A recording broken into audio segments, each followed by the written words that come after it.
once again, this time, my friends, for another meet and greet. We're Southern Fried and nationwide, so hang on to your seats. Look around, here's what I found. I guess you'll never know what you'll see on the Southern Fried Podcast Show. Yeehaw.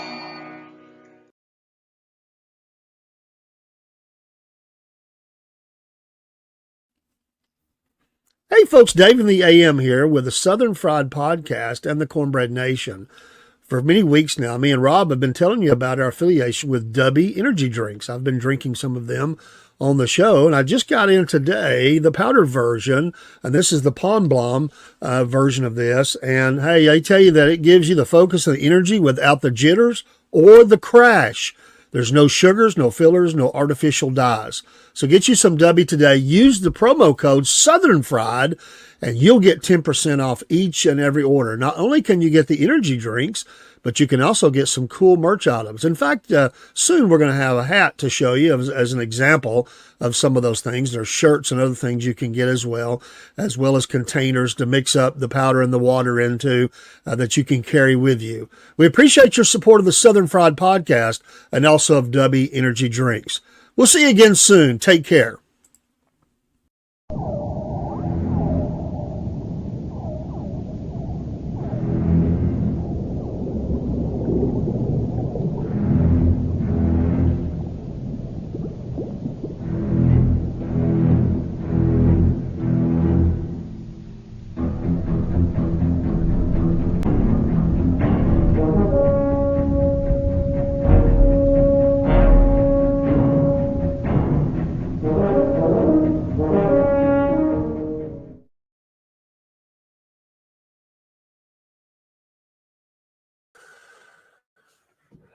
And good evening.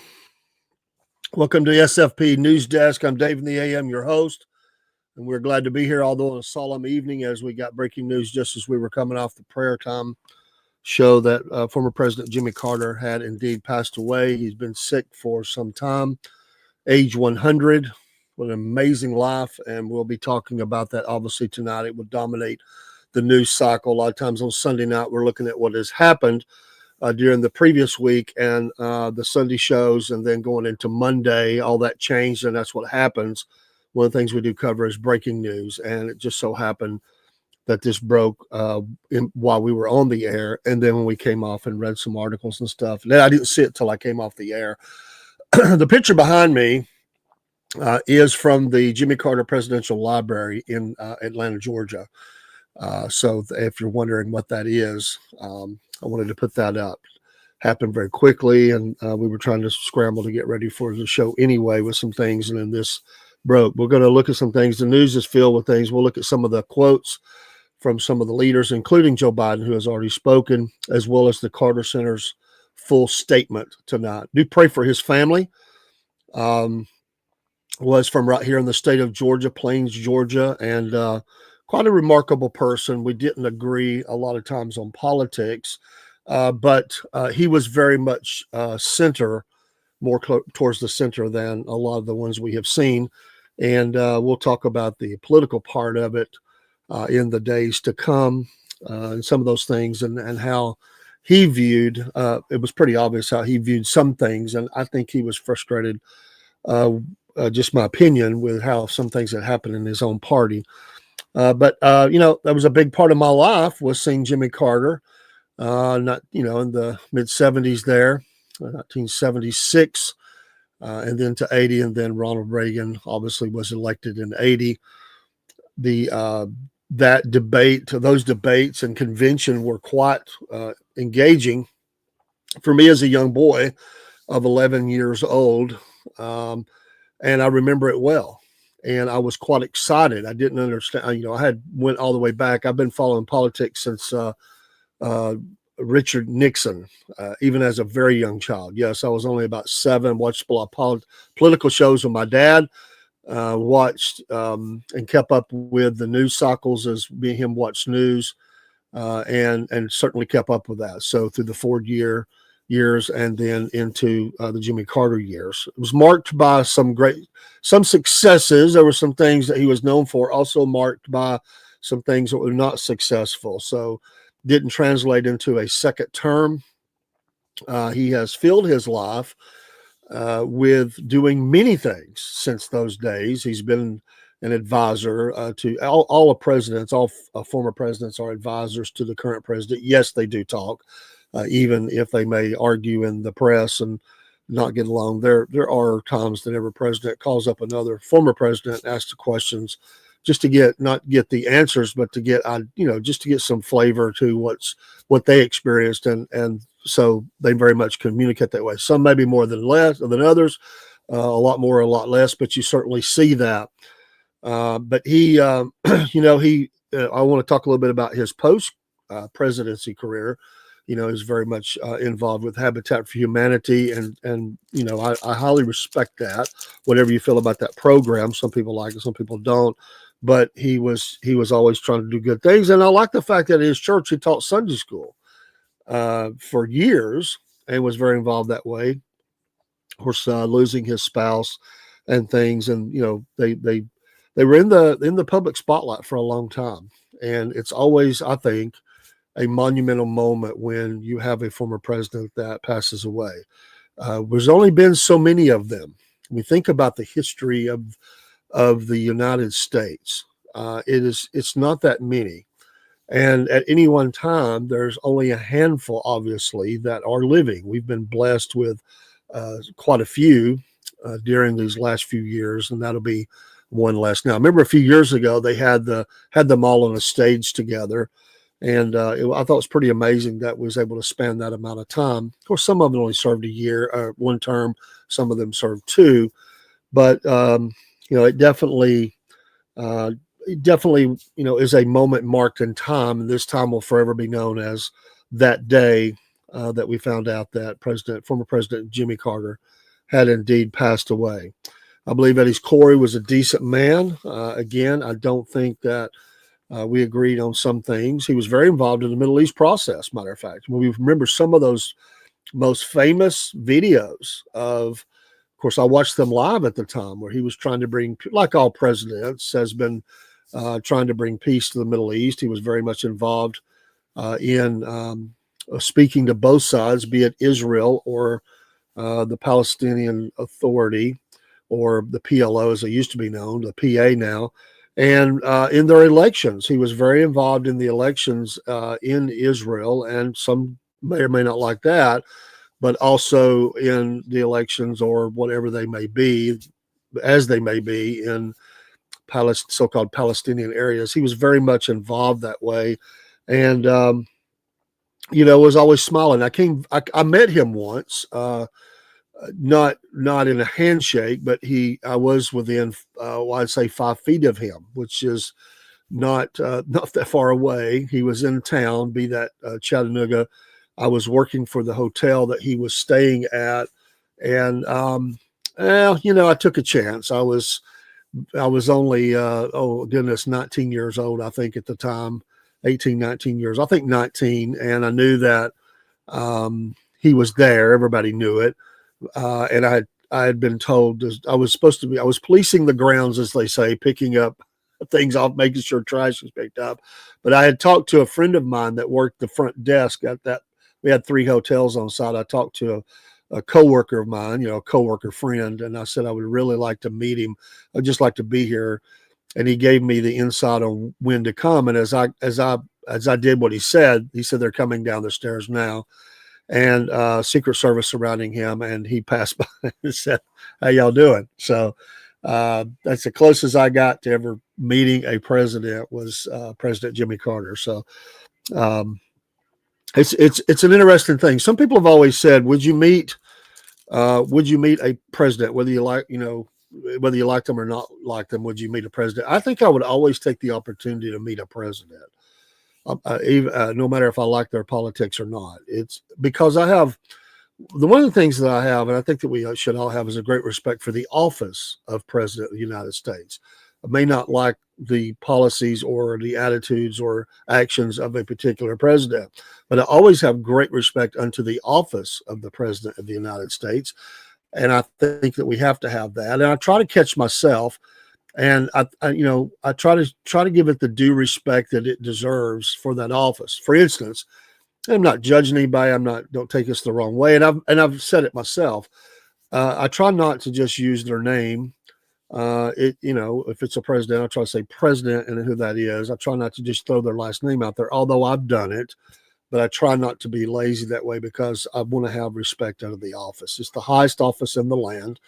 There's only a few of them that have done it. And President-elect Donald J. Trump mentioned that today, talking about, how, there's only a handful that have done that. And the strain of that job.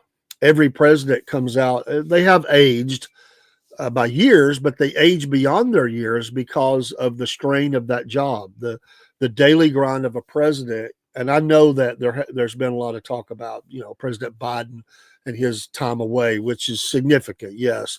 But the overall usual the daily schedule for a president is grueling. Up early, late to bed, lots of meetings. There are the functions for the heads of state. There are press conferences. There's travel. It is a time that is heavily scripted, and there's very little time to maneuver into that. There are times that they must, they must mark every significant event, whether it's a holiday or something, 9/11 or something like that.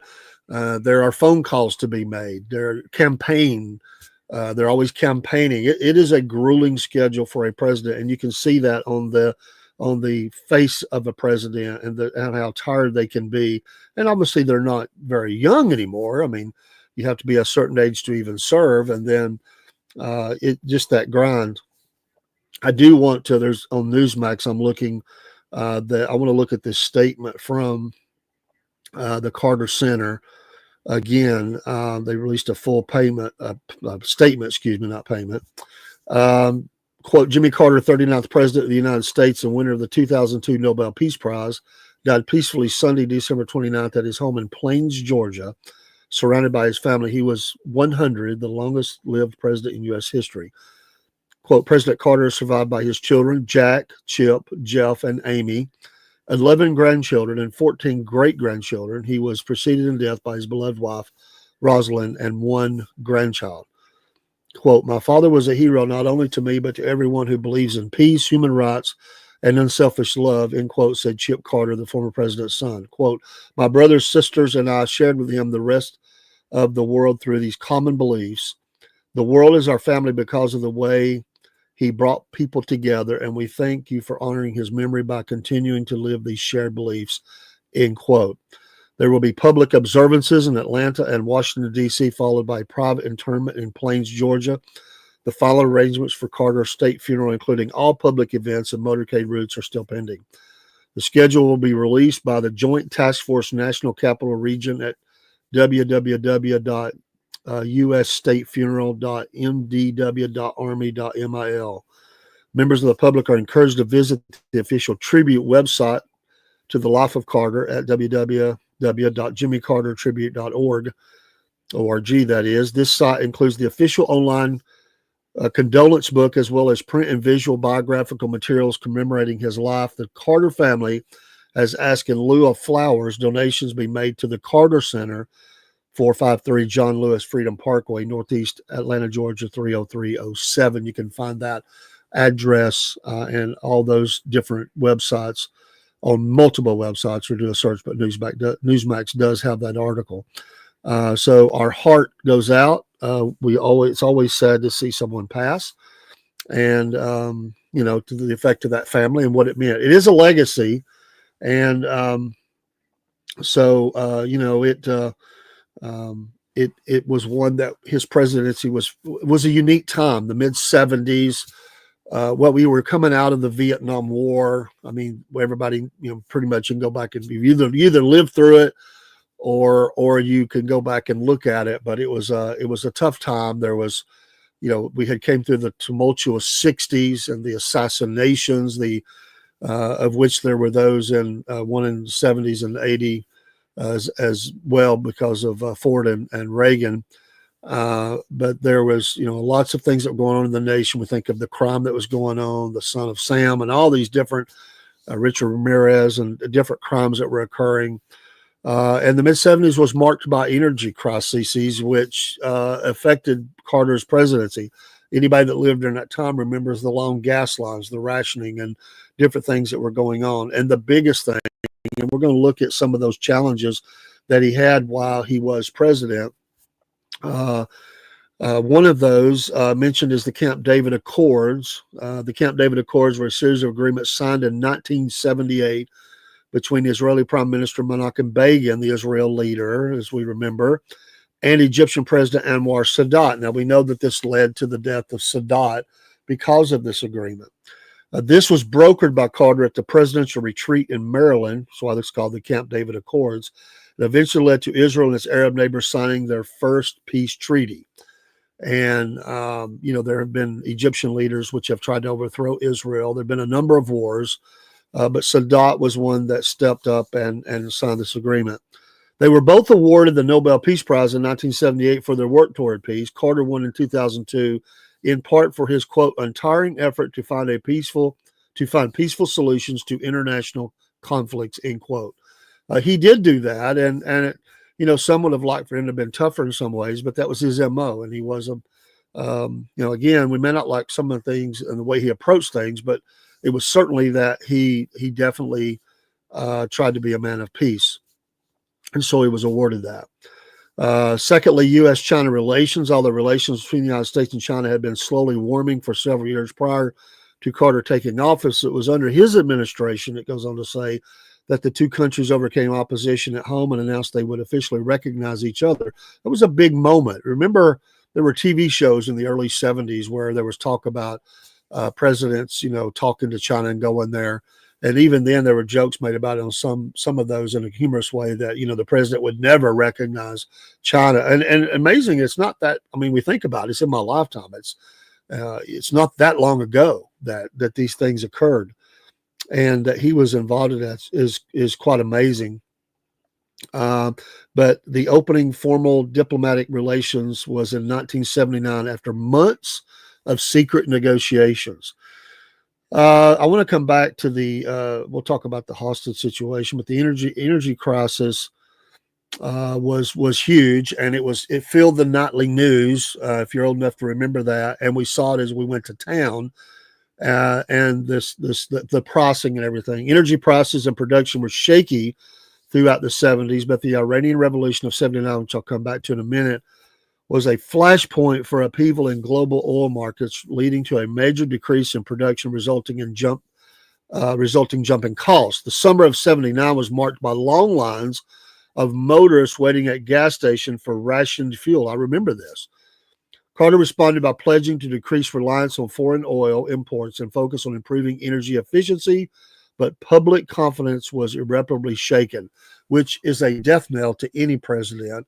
And his hopes for a re-election is consumer confidence, and it definitely between the hostage situation and the energy crisis, he was doomed. Goes on to say economic woes. Carter's re-election campaign in 1980 was marred by fears of a recession. His administration struggled to deal with inflation at over 14% by 1980, caused by high energy prices after the 79 gas shortage. He and his advisors attempted to tackle inflation by increasing interest rates to over 17%. But this contributed to a recession during the presidential campaign of 1980. So yes, those were major things that occurred. But and everybody was paying attention to gas, yes, but the Iran hostage situation was the nightly horror that they dealt with for all those 444 days, I believe that was, yes. And in 1979, Iranian revolutionaries seized 52 staff members at the U.S. Embassy in Tehran and held them hostage for 444 days, ostensibly to punish the United States for giving asylum to Iran's recently deposed leader, the Shah. Remember that. Carter came off looking feeble in the public eye after a military rescue mission. We remember that well, too. He ordered in 1980 ended in failure with 8 U.S. troops dying in an aircraft mishap. The hostages were released minutes after Ronald Reagan was sworn into office to replace Carter in 1981. Now, this is interesting for him, and we'll cover it more later. We want to be sensitive tonight since he just passed. But I mentioned this in a previous nightly news on our Sunday night SFP News Desk, that Carter, I recently was reading reports about that, that Carter always took credit for that. That he thought that it was through negotiations that he was doing, and that was totally his administration that did that. I disagreed, even though they were doing that. Yes, they were. I believe that it was the incoming president, Ronald Reagan, which led to the release of those hostages. And I believe that messaging was, you release or, you won't have a country. I pretty much, I'm not going to say that was the official communique, but I would say it was pretty close. Let our people go or else. And it kind of reminds me of now, what's going to happen, although we do have some hostages out there that have Israeli and American citizenship, dual citizenship, and nobody talks about it anymore. I mean, not many, nobody seems to say anything. Donald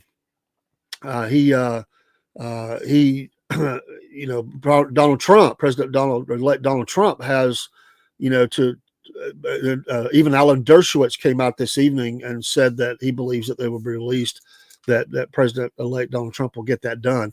Michael says, if you make it to 100, I can't feel sad. He was blessed. Well, I just always feel sad that, a life has passed, however long it is. And I feel for the family. I mean, when someone's died, they're gone, but you could talk about spiritual things at another time about that. But the fact that he's gone and it has on his family. And, no matter how old my grandmother was, it was a hard day when my grandmother passed. It was very hard. And she had been sick and had a stroke, and those were hard things. And that was a hard funeral to go through. So I feel sad for the family, and in a greater sense to the nation. It is, again, it's a marking of time, and this is someone who gave their life of service to serve the nation. It's not easy to go through the process of becoming a president. And again, we may not like some things they do, or we may not like anything, or we may love that president. It's still not easy. And those were very tumultuous times. I mean, those were difficult times to serve in. And maybe, in under different circumstances, because he, it's not that he did, anything radical or anything. It's just there were things that happened while he was there. Some didn't feel like he responded appropriately or quickly enough. And anytime the inflation is up and energy's in trouble, it's going to be very hard to be elected anyway. Then you throw in that we had these hostages on the nightly news every night. This is before the days of CNN. I think they came around 80 or somewhere like, maybe it was late 70s, but the nightly news, everybody watched, Dan Rather, Walter Cronkite, all those people that were on the nightly news. And you're seeing these hostages paraded around in blindfolds, and the Americans were getting tired of it. And, suffering for him is over in this life. And he did have a lot of health problems leading to this point now that he has passed. And I'll be honest with you, he had been sick for a time, and I didn't know that he's very strong will to live. I give him a lot of credit.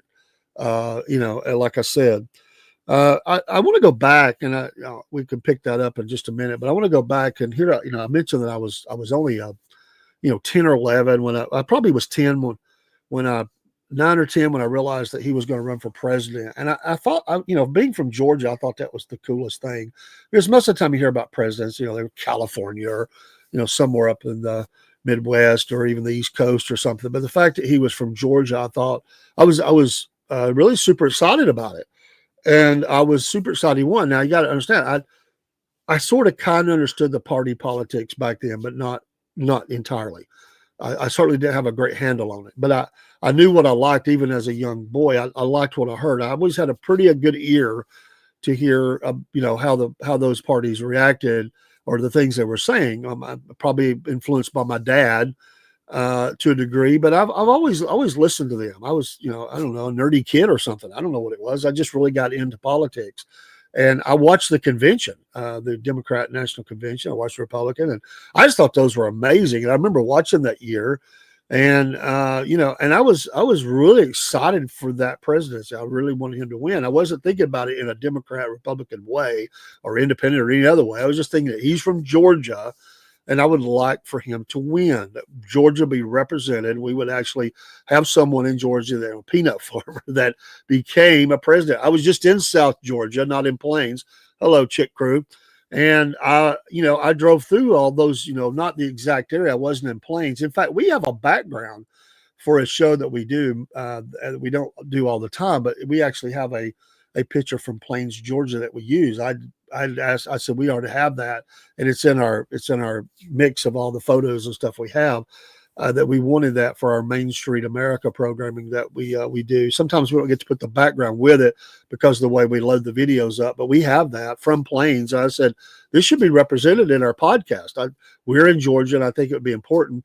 My co-host Robbie's in South Georgia, and we talked about that. And so you get down there, but certainly this past, it's been just a little over a week now since I was down there.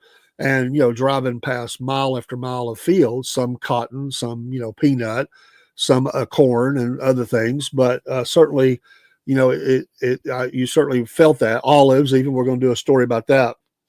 They'll be coming out of the next couple of days. We've been sitting on the video waiting for Christmas to get past and everything. But yeah, this, being Southern, and I'm not just saying it's Southern, please don't hear me wrong. But, a lot of Southern the farmers, we identify with, that kind of idea of working in the dirt, to put that in the ground. We had Jason Houston on that was talked about his, as a planter and a farmer. They understand, they identify with that. It was a very effective campaign for him to be where he came from. It was not a slam dunk. There were others that ran against him, obviously, but he was able to navigate and win that. And I was excited about that, but it didn't take long for problems to arise. And, I was, rooting for him, because you should root for your president to do good things. Right. So no matter who it is, you want him to do good things. You want him to have the, success, not, you want him to be successful in wrong ways. We've seen the problems. But we want our president, because that's the leader of our nation. That's the one who steps out there. That's the one who represents us to the world. And we want success. So I wanted him to succeed. And, I know it was way late in the game. I thought it should have been moved a lot quicker. But in the hostage situation, when they did the rescue attempt, I thought that should have been a lot sooner. I mean, it was obvious they were not going to listen, and this was probably not going to end well. But I did give him credit that he tried, and I hated it. I remember, I was, very young. I see by that time I'd have been, it was 79, I think, when the rescue operation occurred. And so I was 14.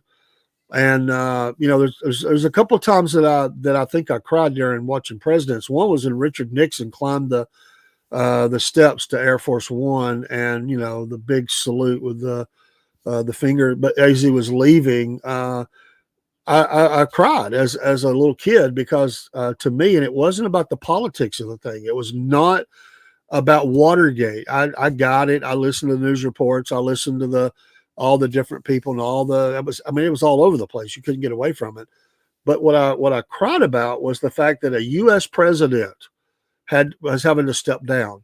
To me, that was the worst thing that could happen. It is not good for a nation to have those things happen. Well, thank you, Chick Crew, excuse me. And it is about loving America. And we want our presidents to do well and represent us well. We should have pride in that. There should be pride in the office of president. It is the greatest office in all of the world. All these little dictators, all these leaders around the world, they like to pump their chest about how big. Every one of them would give everything they have to be president of this nation. They would. They'd love. Now, they might want to destroy the nation, but they'd love that. They know that everything in the world flows through that Oval Office, that everything is about, the president and what America does. Everybody watches America. As Americans, if you're watching from another nation, we would want our nation to represent well in the world, and not, and I know people don't always agree with what we do. I don't always agree with what we do, but I would say that everybody in the world knows about. They're watching America. They're watching the president. And that's what's important, that we have good leadership. And, he certainly represented us in some way, many ways, that was wonderful.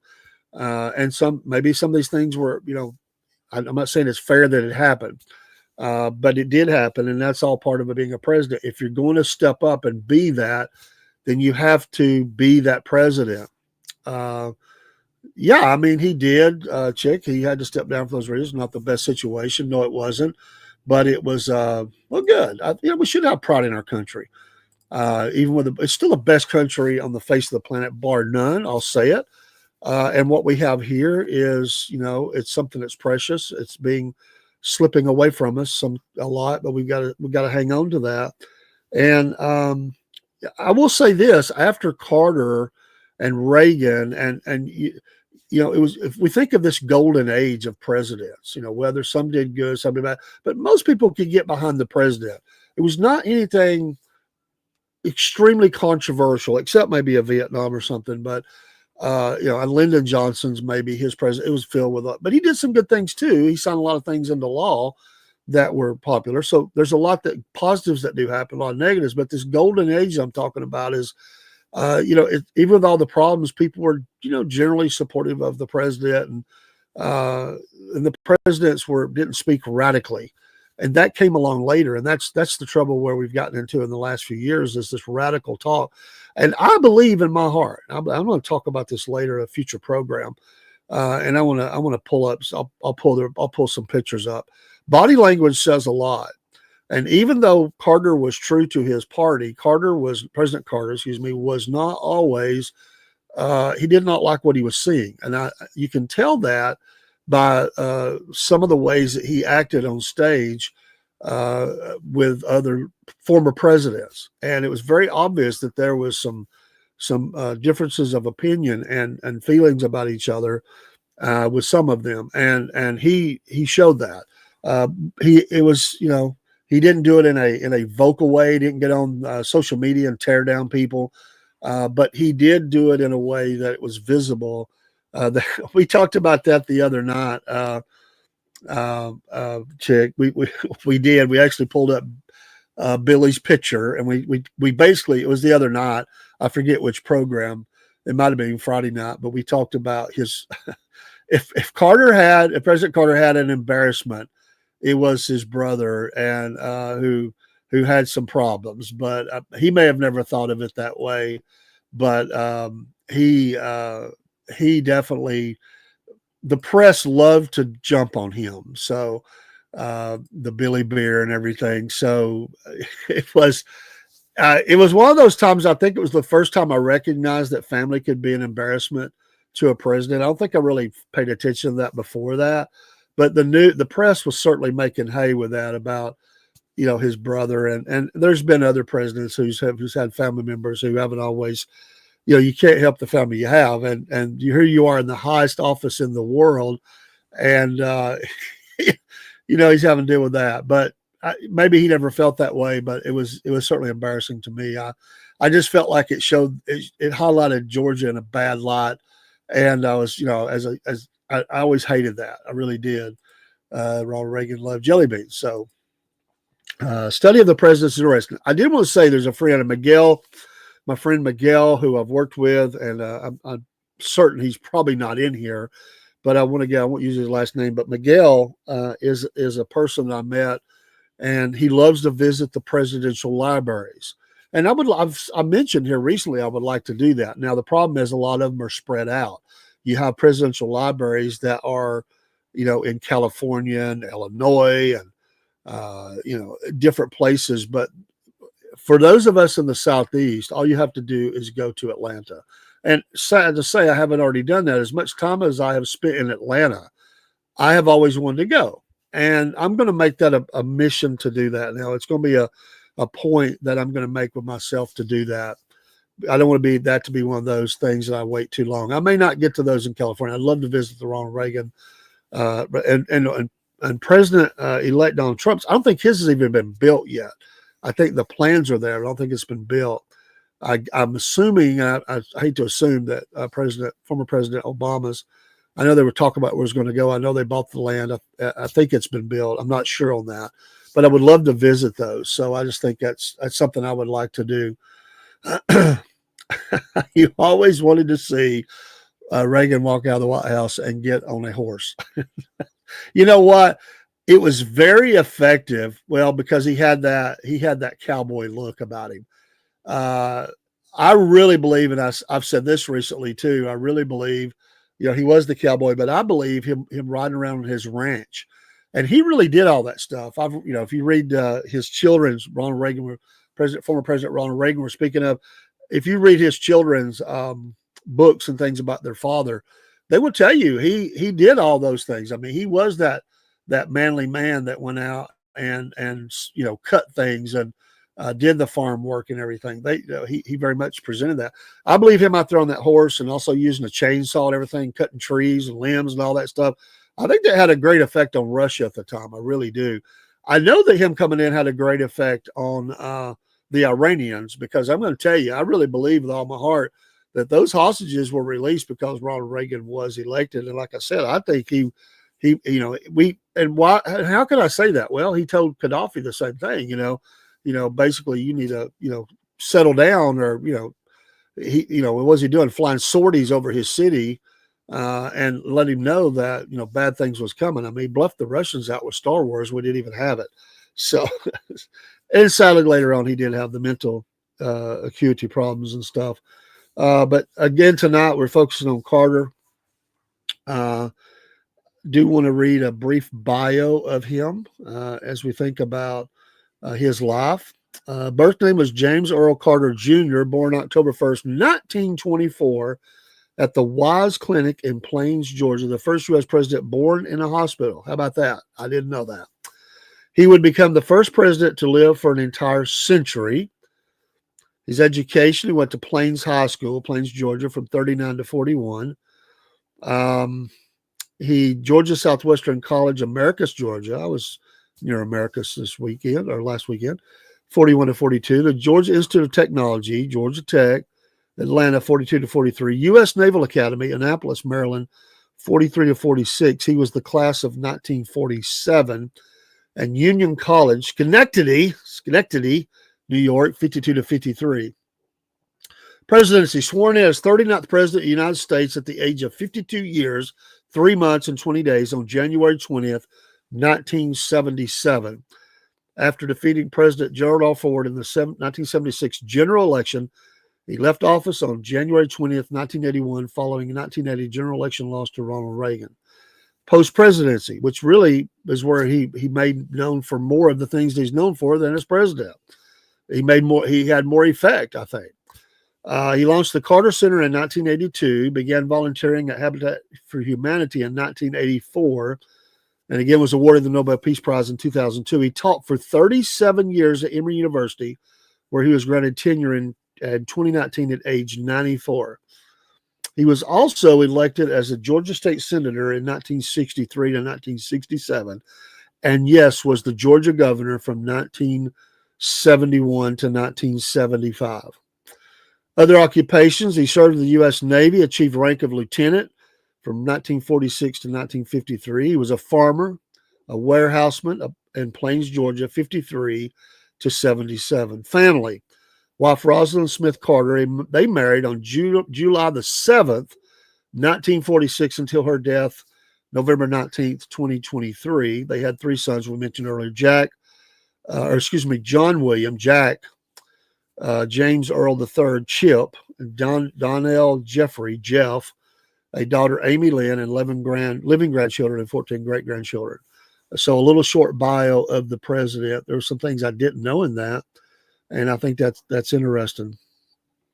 Some of the headlines now, I'm just going to read them off. And again, you don't have to agree with politics of people, but this is some of the things we'll flip back and forth across the aisle.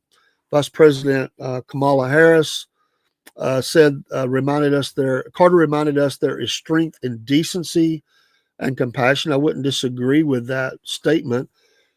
Quote, he reminded our nation and the world that there is strength in decency and compassion, end quote.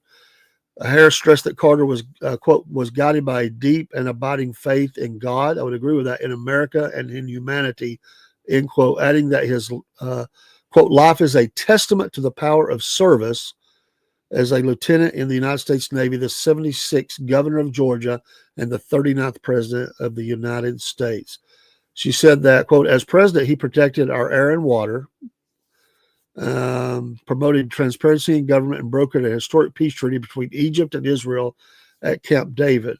While after leaving office, President Carter continued his fight for peace, democracy, and human dignity through the Carter Center. End quote. Harris concluded that his life and legacy continue to inspire me and will inspire generations to come. Our world is a better place because of Jimmy Carter. So again, I mentioned the things. These are their quotes. So President Obama, former President Obama, if I can pull this one up, he said that Carter taught what it means to, quote, live life of grace, dignity, justice, and service. He taught us all what it means to live a life of grace, dignity, and justice and service. Former President Barack Obama wrote in a statement following Carter's death. Obama pointed out that Carter said in his Nobel acceptance speech that, quote, God gives us the capacity for choice. We can choose to alleviate suffering. We can choose to work together for peace, end quote. Obama emphasized that Carter, quote, made that choice again and again over the course of his 100 years, and the world is better for it. He continued that Carter promised that voters that he would always tell the truth, and he did, advocating for the public good, consequences be damned. He believed some things were more important than re-election, things like integrity, respect, and compassion, because Jimmy Carter believed, as deeply as he believed anything, that we all are created in God's image. And amen to that. Very nice words there. Let's go down. J.D. Vance had this to say. He issued a brief statement on this. Quote, Jimmy Carter dedicated his life to serving this country. Our thoughts and prayers go out of to his loved ones. May he rest in peace, he wrote on X, alongside a statement from President-elect Donald Trump there. So just some brief statements there. We'll continue these. Let me catch up with, you said you grew up on a farm, and you do like the Waltons. The Waltons do a good job of talking about the history of things from that time. He was born, during a time of Great Depression or around that time and led into it. So he would have been impacted by it. You rode a tractor. It was orange, and we tilled the fields. I've not rode them, but I've worked the fields. Yes, rest in peace. Well, couldn't we say that about anybody? Couldn't we do that? Thank you for the love there, Grace LX. We appreciate you. I'm trying to. It's just me here tonight, so if I missed something, no, I did not see J.D. Vance making biscuits on YouTube, but I would be willing to catch that. Let's look at a couple of more. Speaker Mike Johnson, he hails. He said that Americans owe a debt of gratitude to former President Jimmy Carter for his, quote, his life of service, end quote. In a statement, he said, today, the thoughts of Americans and the prayers of Congress are lifted up on behalf of the Carter family. President Carter's story was one of humble beginnings, and his life is a testament to the boundless opportunities available in this great nation. I say amen to that. Quote, because of his work in brokering the Camp David Accords and his advocacy with Habitat for Humanity, the world is a more peaceful place, and more Americans have a place to call home. No one can deny that President Carter led an extraordinary life of service to his country. May he rest in peace. I would concur with those. He definitely did that. Again, whatever you think about Habitat for Humanity, I know some people that gripe about it. They do because they don't think it's done fair or whatever. I don't know about that, but I do know that is one of the. I applaud that, and I think those are great things. Let's see here. Let's find another one. George W. Bush. He said, quote, Laura and I send our heartfelt condolences to Jack, Chip, Jeff, and Amy and the entire Carter family, end quote. Bush said in a statement that, quote, James Earl Carter Jr. was a man of deeply held convictions. He was loyal to his family.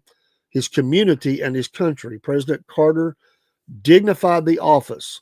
I will say that, yes, I may not agree with things he did, and I think that's, he put it in a better way than I did.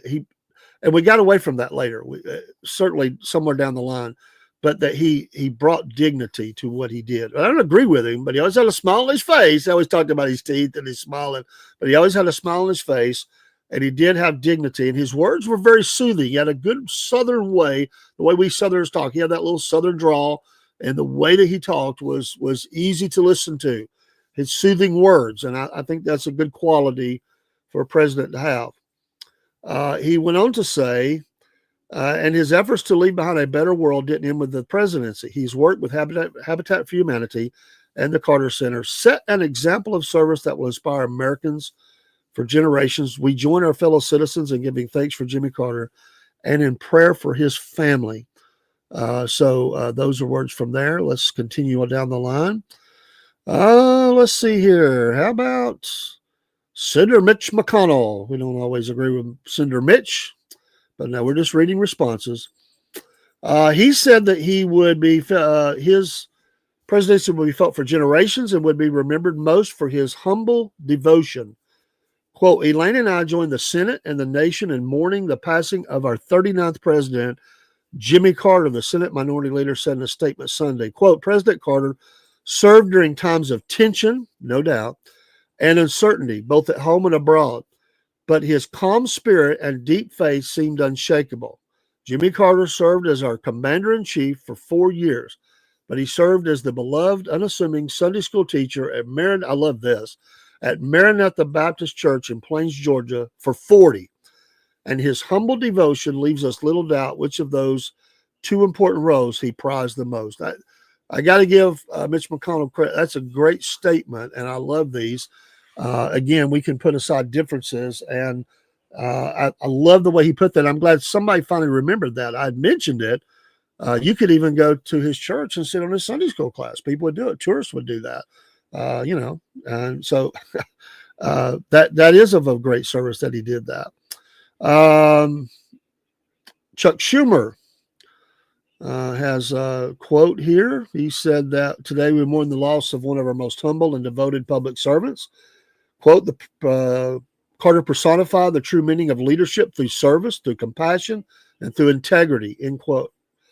Quote, from his legacy as president to his dedication to improving human rights across the globe and his tireless efforts alongside his wife Rosalind in building a better world through Habitat for Humanity, he inspired millions of his unwavering commitment to justice and equality.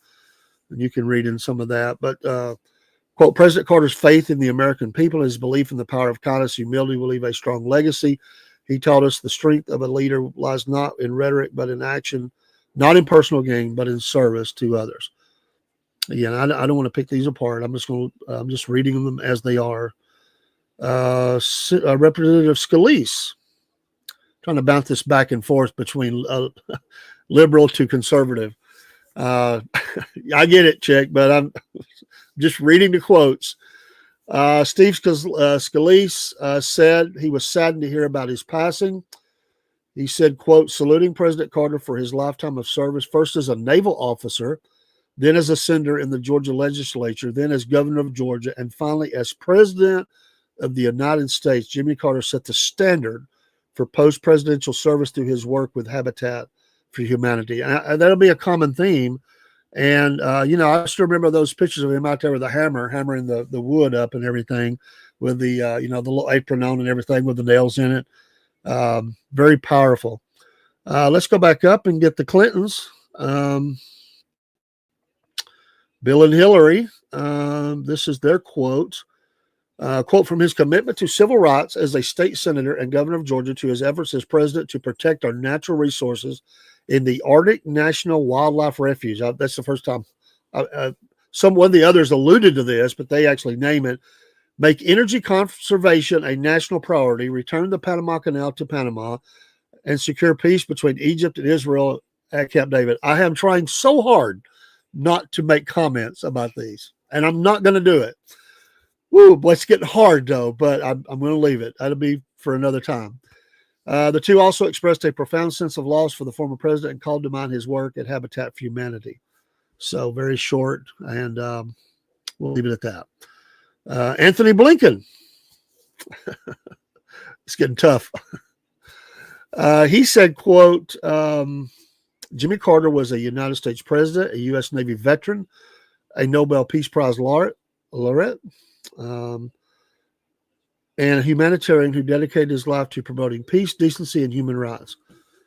Quote, throughout decades of public service, President Carter embodied integrity, compassion, and commitment to advancing the freedom, security, and welfare of others. He channeled that spirit in his foreign policy, from negotiating the return of the Panama Canal to its host nation. Again, I'm trying very hard not to, I'm not going to do it, to developing arms control agreements with the Soviet Union, and he brought to his every exchange and conversation from heads of state to ordinary citizens. He understood that the fates of Americans were bound up with those of people in other countries. So he was early to recognize that protecting our shared planet and promoting global public health were vital national security interests. Quote, President Carter also showed us what can be achieved through tireless and principled diplomacy, mediating a landmark deal with Israel and Egypt that helped forge peace between the two nations that had spent decades at war. His efforts are an important reminder of what's possible, especially amidst renewed conflict and suffering in the region. Quote, even after he left office, President Carter never stopped pursuing peace and advancing human rights in ways big and small, even with his wife and partner of 77 years, Rosalind, who passed away last year. For decades, they worked side by side, whether they were picking up hammers to help build homes for families in need or leading efforts through the Carter Center to eradicate disease, resolve armed conflict, monitor elections, and promote democracy. A man of faith, President Carter once said that our greatest blessing comes when we are able to improve the lives of others. By that measure and so many others, President Carter lived a blessed life, end quote. Hello, Juliet Marba. How are you? Thanks for being in here. Thanks for coming in the stream. Reading some of the comments from our leaders and former leaders about the passing of President Jimmy Carter tonight at the age of 100. And tonight, we've mentioned a few of the challenges he had and some of the things, but I certainly do not want to choose on this occasion to pick apart anything. I don't, and I will not tonight. And I just don't feel that that's proper tonight. Tonight is a night to remember. And let's pull up Michael's comments. Jimmy Carter has been in a bad way for a while. He possibly didn't even know what was really going on. They showed a picture of him in a hospital bed. It wasn't good. You're Juliet Marba. Okay. So you switched on me to Facebook. So I didn't realize, Juliet, that was you when I saw that. So you caught me off guard. But Representative Mike Turner also said he felt deeply saddened about the nation's loss of the former president. Quote, I am deeply saddened to learn of the death of President Jimmy Carter. End quote, he said. Quote, President Carter was a man of integrity. He was guided by his faith, end quote. He added that Carter distinguished himself by his, quote, lifetime of service, end quote. I'll join all Americans in saluting President Carter for his lifetime of service, first as a naval officer, then as a senator in the Georgia State Senate, then as governor of Georgia, and finally as President of the United States. I would like to extend my heartfelt condolences to the Carter Center. And a lot of these are going to have common things because that was the major things he did. Let's look into Georgia. Georgia GOP Representative Rick Allen. Let's bring it on home. There's a lot of pictures here they have too. Republican from Georgia, he said it is with a heavy heart that Robin and I joined the nation in mourning the loss of former President Jimmy Carter. Allen wrote in a statement to Newsmax, quote, if President Carter was a devoted father, loving husband, and decorated patriot, quote, growing up on a peanut farm in central Georgia, President Carter learned the value of an honest day's work at an early age. His sense of duty led him to the Naval Academy at Annapolis, where he began a lifetime of public service. He was also a champion of philanthropic efforts in the decades following his presidency. President Carter was living proof that public service does not end with elected office. On behalf of Georgians everywhere, Robin and I offer our deepest sympathies and prayers to the Carter family. I concur with that. Podcast tonight is a night to push differences aside and just recognize the life of President Jimmy Carter. So amazing words tonight. Let's look at a few things that he said. Here are some of his quotes. I love quotes. You ever go back and look at quotes of some of the people famous? I love quotes. I'm a sucker for anything about quotes. I may not like them, I may love them, but I do love quotes. He said, one of his quotes was, "I can't deny I'm a better ex-president than I was a president." That was in 2005 in an interview with the reporters. "I can't deny I'm a better ex-president than I was as a president." Pretty amazing statement by the man. Yes, put that up. Yes. Yeah, George Carlin, miss him too. Betty White. And so a lot of these lived a long time, didn't they? I mean, what's in the water? I mean, nowadays we see, we see people not living as long, but there we go. All right. Another quote: "The threat is nearly invisible in ordinary ways. It is a crisis of confidence. It is a crisis that strikes at the very heart and soul and spirit of our national will. We can see this crisis in the growing doubt about the meaning of our own lives, and in the loss of unity of purpose for our nation." End quote. Quote, "The erosion of our confidence in the future is threatening to destroy the social and political fabric of America." That was in a 1979 televised address on what was wrong with America. It became known as Carter's Malaise speech. Another quote: "America did not invent human rights. In a very real sense, it is the other way around. Human rights invented America." It's a pretty strong comment or quote.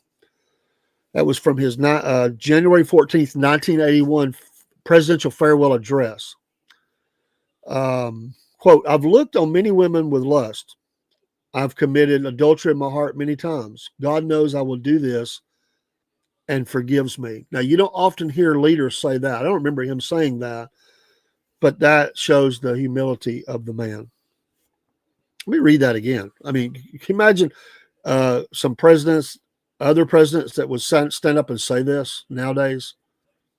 This really does show the difference. "I've looked on many women with lust. I've committed adultery in my heart many times. God knows I will do this and forgives me." It's an amazing statement. We're sinners saved by grace. Quote, "A simple and proper function of government is to just make it easy for us to do good and difficult for us to do wrong." That was from Carter's speech accepting the Democratic presidential nomination in 1976. From his Nobel Peace Prize acceptance speech, he said, "War may sometimes be a necessary evil, but no matter how necessary it is, always an evil, never a good. We will not learn how to live together in peace by killing each other's children." Very strong statement as well.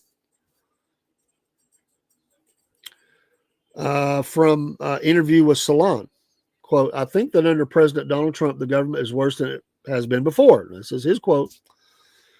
"This is the first time I remember when the truth is ignored, allies are deliberately aggravated. China, Europe, Mexico, and Canada are hurt economically and have to hurt us. In response, Americans see the future worse than the present, and immigrants are treated cruelly," end quote.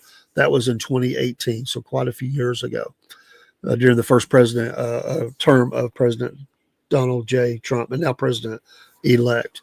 So those are his quotes, and there'll be many more that will come out. So let's see if there's anything else here.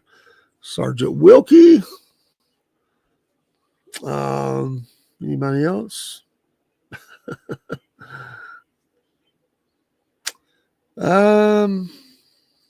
Let's see here.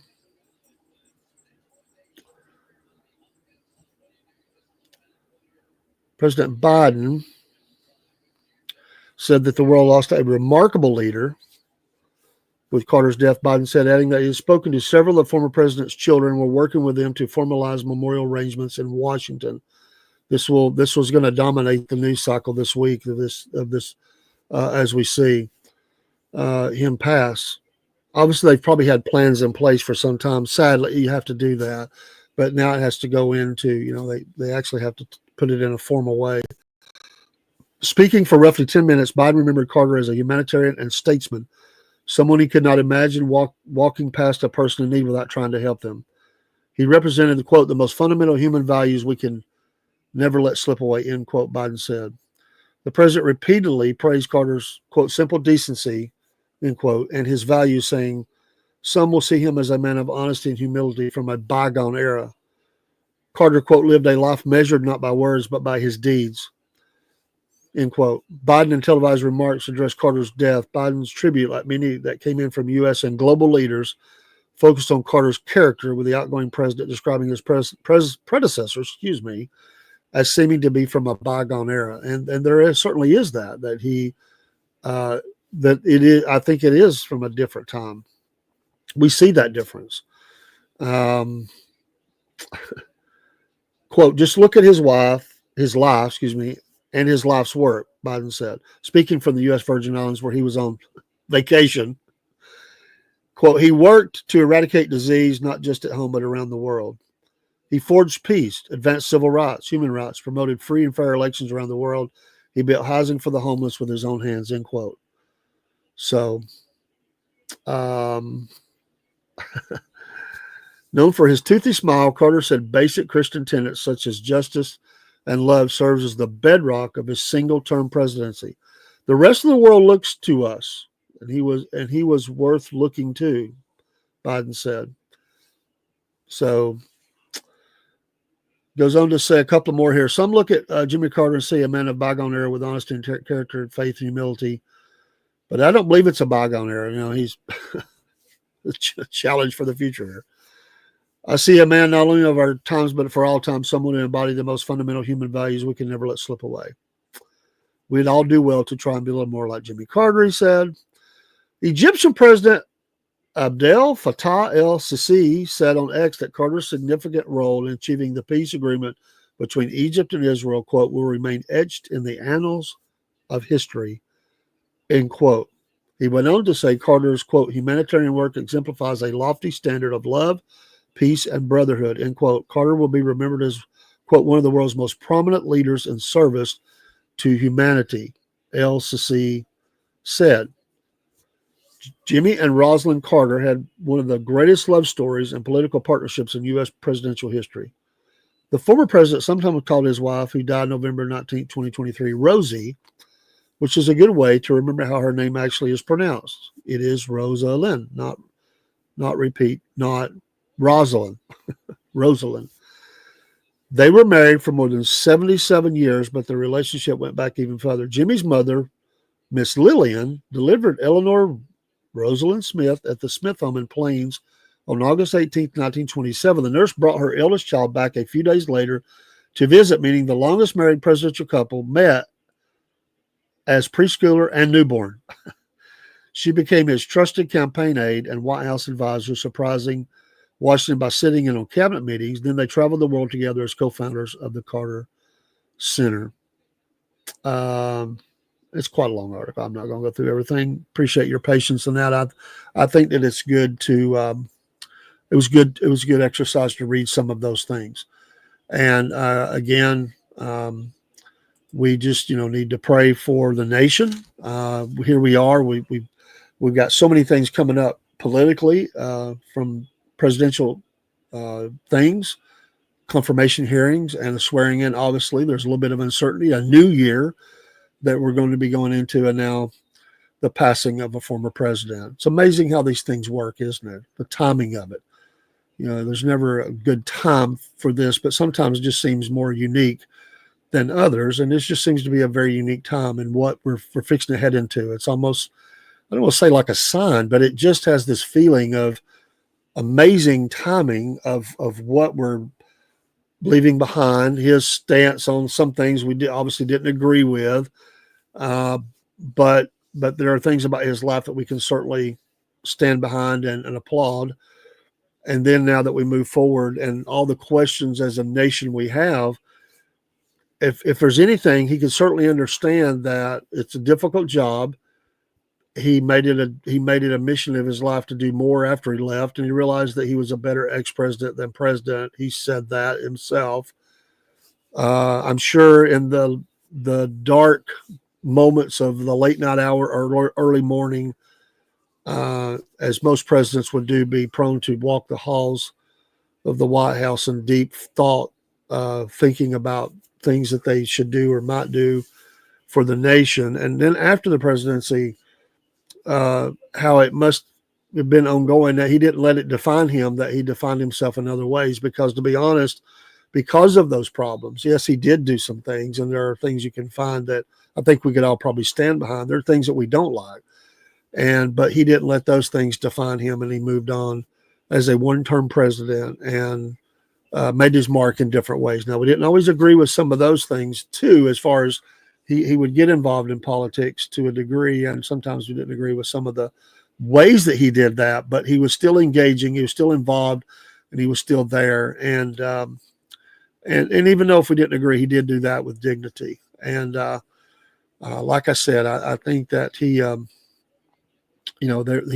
lived an amazing life, and it surely wasn't defined just for those 4 years, and his service to as a senator, as a governor, and also we have great respect for military service and the fact that he served in the military. He was also known for trying to negotiate releases and stuff like that of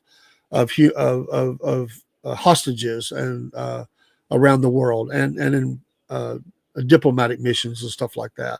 So I think that he probably did in that way serve better, because I think he was more suited for that. I just don't think it was his way of serving as president left things to be desired. Didn't get the results that I think that he would have liked, or any of us would have liked. But although there's some things I don't care for, post-presidency, he was doing a lot of things that I could stand behind, and that I could at least applaud and say that's good, and God bless him. So anyway, remember his family. We're going to see a lot of video and a lot of pictures and stuff that we haven't seen in a while. And one thing we can say is no matter what happened during those times were in the past, and we survived it. And just like we survived that time, we will survive this time. It's not the end of the world. Jesus is still on the throne, and so we will. We'll pray for our nation. We'll pray for the Carter family, as Christians should do. And if you don't have a belief in God, and at least have a quiet moment of thought for his family tonight, and I believe they would appreciate that. Light a candle for him. That's something that can be done. Or, there'll be, if you get a chance and you're not too far away, visit the Carter Center or go online and do a review. Maybe as a student, do a paper on something like that. These are ways that we can always be made better. Give a donation to Habitat for Humanity, or in some cause that you believe in the name of former President Jimmy Carter, and in that way, his wish for peace, or to help people, the downtrodden, will go forward. And I think that would be one of the best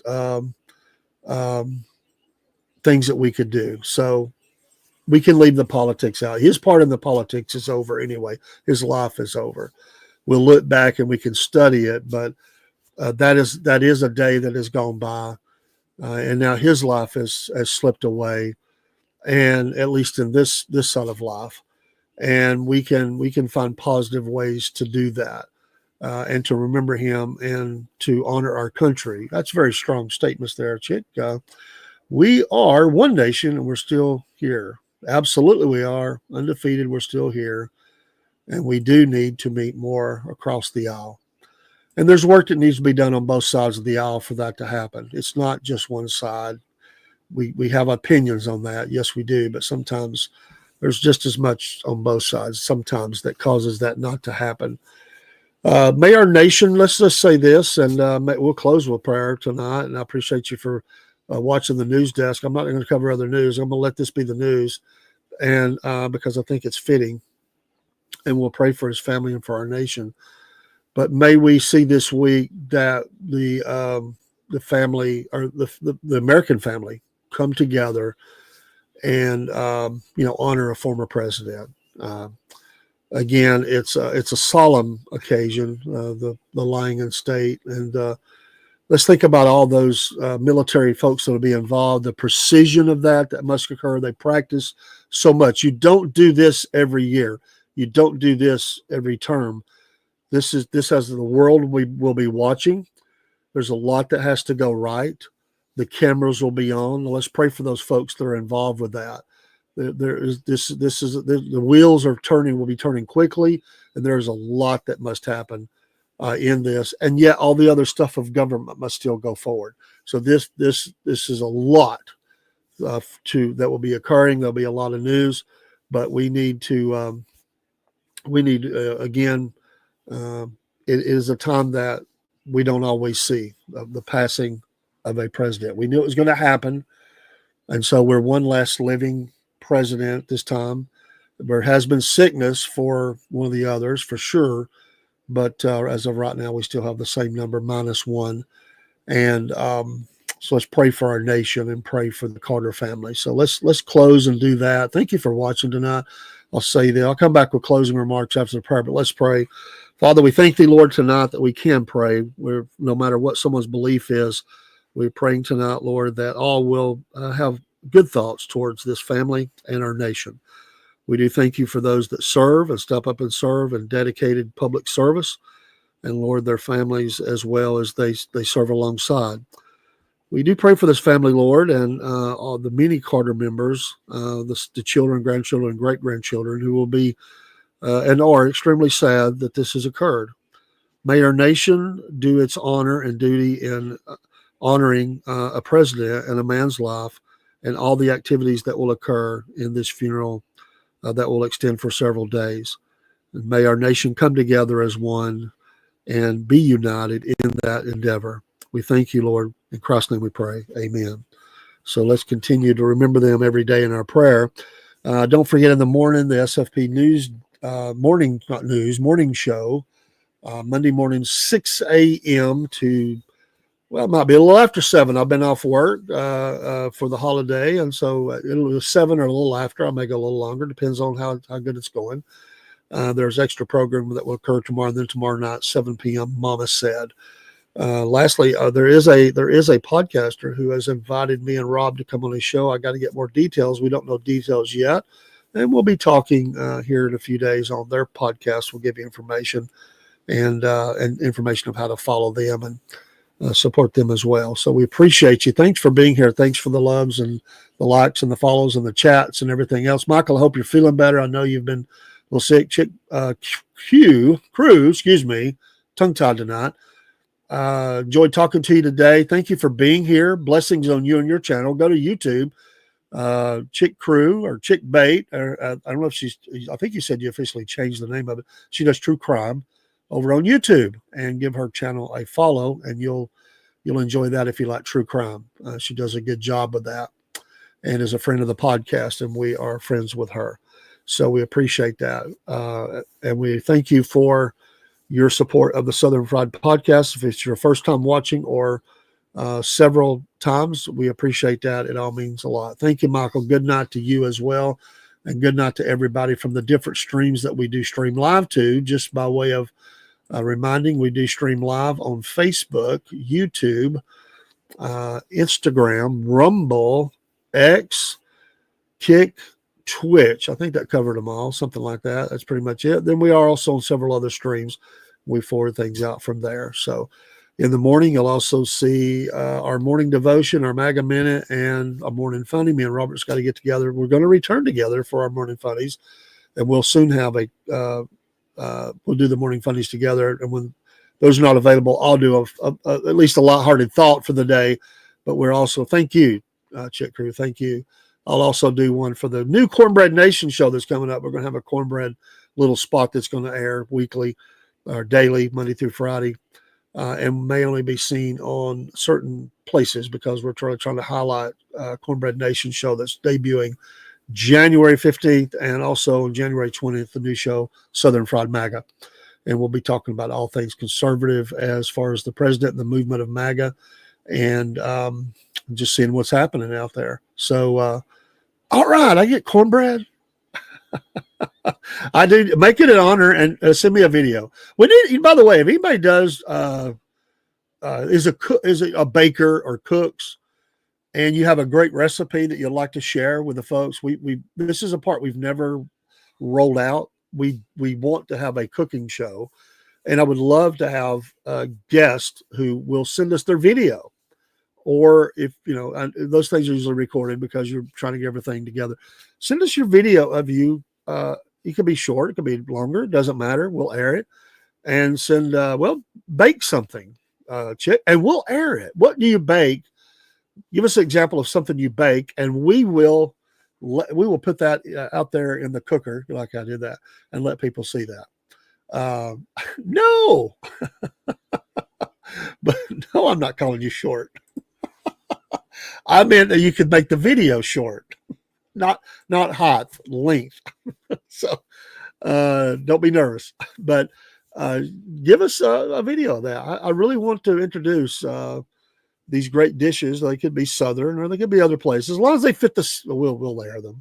Even if we pick it apart because it's a Yankee recipe, we might say, oh, we don't put sugar in that, or we might not. I don't know. But I'm always looking for good recipes. If nothing else, send us the recipe. I want to begin to post these on the Southern Fried Podcast. We got some great cooks out there, cooks, bakers, whatever. And it's your great granny's recipe. Well, share it with us. So edit for context. Yeah. Chick Crew. Love the name. I just got to get my tongue so I will say chick bait. Spoiler alert. I'll open my oven and cut to going to store and putting the pie from the store on my kitchen counter. Right? There you go.